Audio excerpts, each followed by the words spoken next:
Nah, kemudian berikutnya definisi desa cerdas. Tadi kalau Pak Kaban sampaikan ada dua pendekatan utama di dalam desa cerdas ini.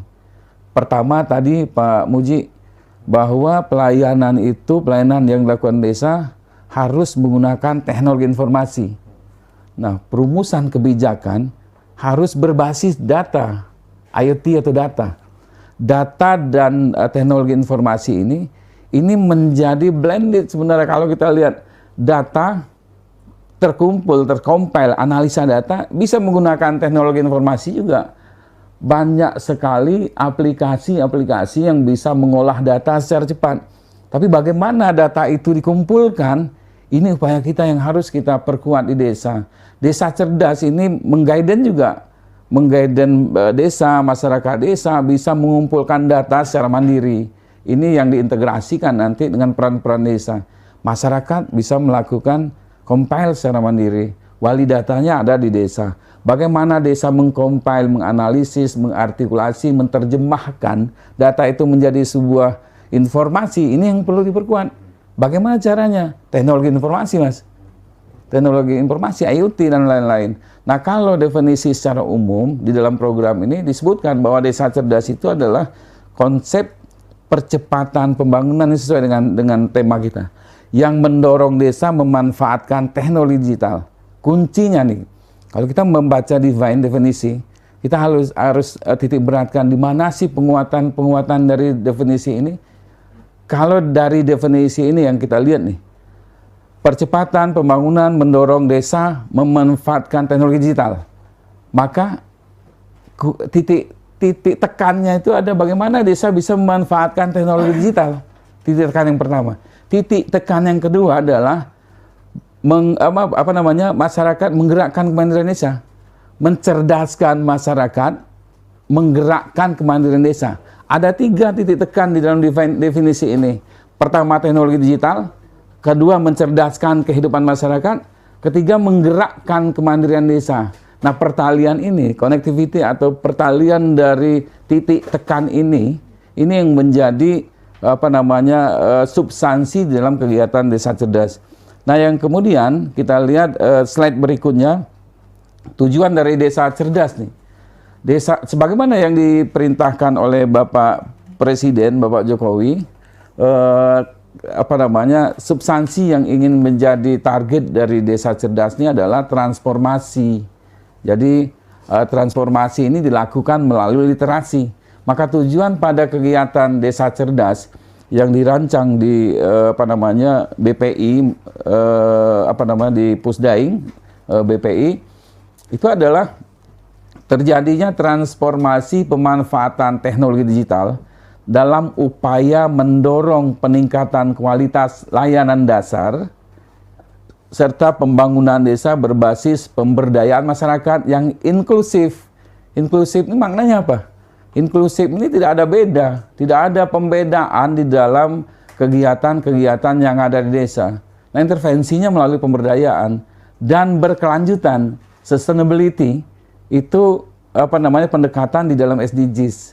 Nah, prinsip-prinsip di dalam desa cerdas ini pertama bottom up, lahir dari bawah, bukan top down.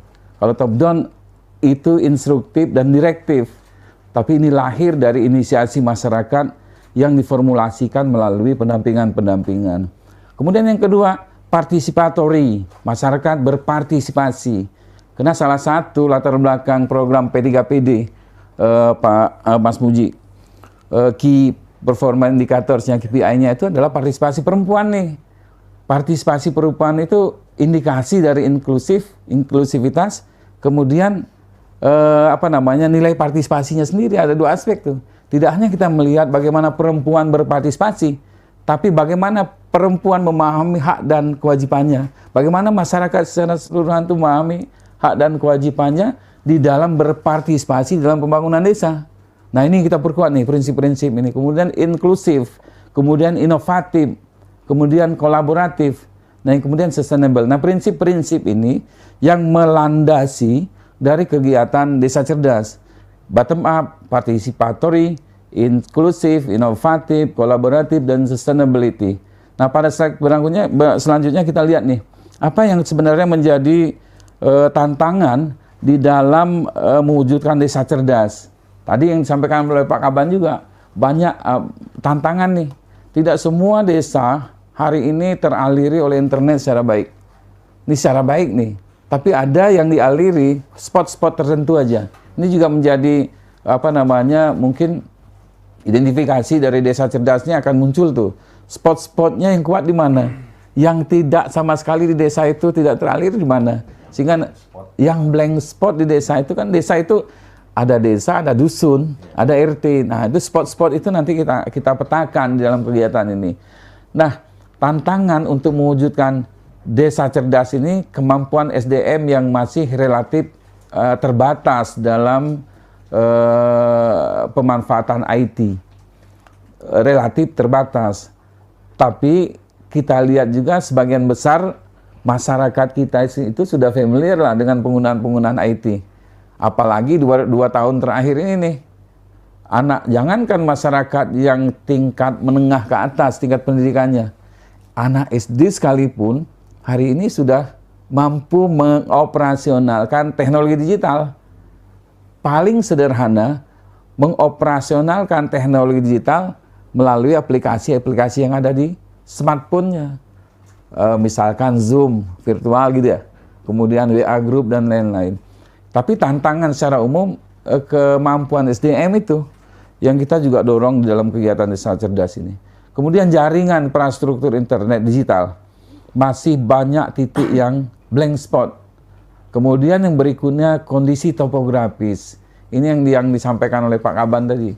Kita itu negara yang kaya raya, yang bentang garis pantainya terpanjang kedua di dunia, pulaunya terbanyak, mungkin ada 13.000, 17.000 lebih pulau besar dan kecil. Kemudian variatif topografi, kondisi geografis, accessibility, ini persoalan-persoalan yang ada di negara kita yang begitu luas dan kaya raya. Tadi Pak Kaban sampaikan di Papua, pegunungan segala macam, kemudian kepulauan di Maluku Utara, di Kalimantan, aksesnya kan sulit sekali. Bahkan satu desa ke desa lain itu bisa menghabisi biaya yang tidak sedikit dengan jarak tempuh yang tidak pendek. Ini persoalan-persoalan yang menjadi tantangan dalam mewujudkan desa cerdas. Kemudian komitmen Dinas PMD. Ini kita nggak menyebutkan Dinas PMD tidak berkomitmen, nggak. Ini penguatan komitmennya. Komitmen sih sudah ada sih kalau kita lihat. Ada komitmen untuk itu. Tapi yang kita ingin perkuat ini komitmen kita kolaboratif tadi. Sesuai dengan prinsip-prinsip yang ada di desa cerdas. Komitmen Dinas PMD dan Dinas Kominfo dalam menjalankan koordinasi bagi program desa cerdas. Ini kaitannya dengan desa cerdas. Komitmen ini dibutuhkan. Nah, ini menjadi tantangan kita nih, Mas.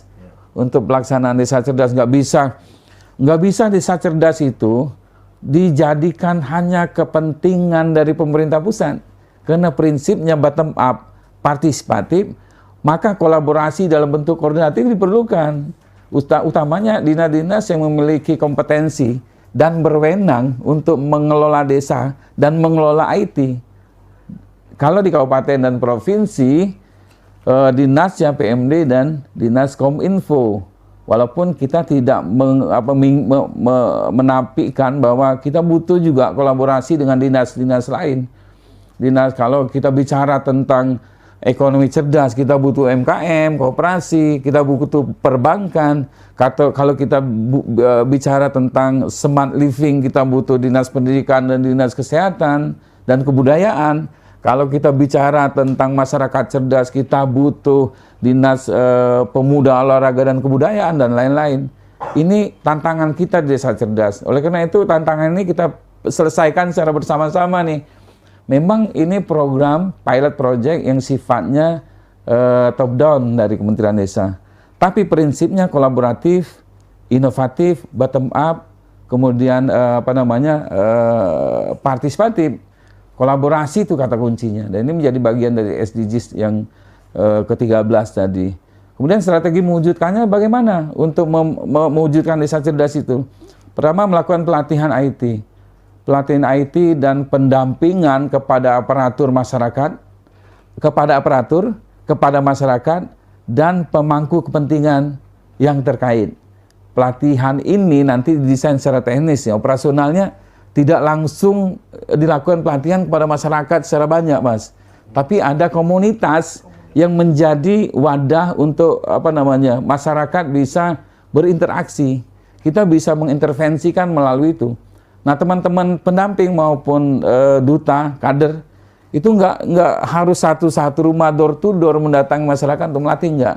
Tapi bagaimana teman-teman duta itu mampu memetakan key person yang ada di desa, kemudian melihat potensi mana nih yang bisa dijadikan anggota komunitas. Di ruang komunitas itu ada aktivitas yang berkaitan peningkatan kompetensi masyarakat melalui pelatihan dan proses-proses literasi.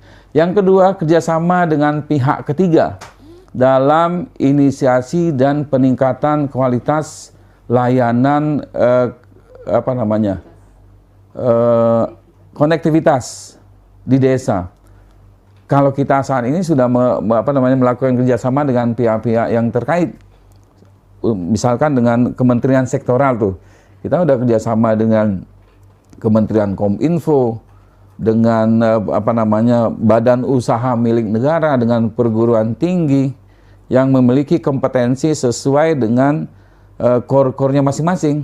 Kalau berkaitan dengan aksesibilitas internet, Kominfo, Telkom, ini mitra kita yang potensial yang sedang kita jalin kerjasamanya di dalam jajaran kemitraan.